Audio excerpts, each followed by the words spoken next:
questionar o profissional que você conhece, é grande vencedor e tal, onde tem que questionar a capacidade e a competência dele. Mas, quando o Júnior Calef fez as mudanças, ele também foi um profissional, parece uma cópia, vendo você falar o que ele falou na época, e não deu certo. Você acredita que dessa vez possa fazer? Mas vamos ter duas diferenças. Assim. Eu acho que o prefeito atual é mais competente, eu acho que a pessoa que eu vou escolher é mais competente, e eu vou conversar com a população. Aí matou na cabeça. Conversar com a população. Essa é a parte principal. Essa é a parte importante. Então nós vamos apresentar o projeto e ouvir. Discutir. Primeiro passo, nós vamos ouvir os vereadores. Primeiro passo.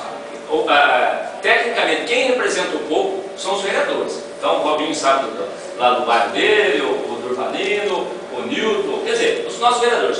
Vamos na Câmara, onde é o palco das discussões. Tá? Acertamos isso, vamos ouvir a população.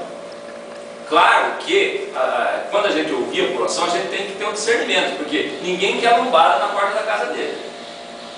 Se todo mundo, se não puder passar ninguém na minha rua, melhor que eu durmo mais tranquilo.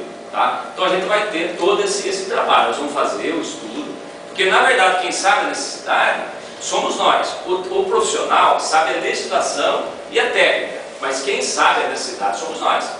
Então nós temos que aliar o que? A técnica, por exemplo, sinalização. A nossa sinalização está deficiente. Agora, tem um padrão de sinalização e uma legislação a ser seguida. Ok? Por exemplo, hoje nós vamos fazer uma lombada lá na Nelson Cunha. Tá bom, pedir para os engenheiros, estuda, mas você está fazendo estudo, não precisa.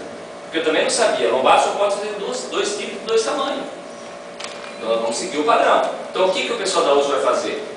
A sinalização correta e vai nos indicar qual seria melhor o fluxo de trânsito.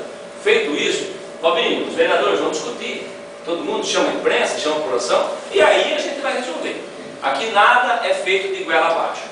Tá? Claro que o prefeito tem que decidir, e quando tem que decidir, que é uma decisão monocrática, eu vou decidir e está decidido. Mas quando a gente puder ouvir, as pessoas já vão ouvir, para a gente tomar uma decisão melhor.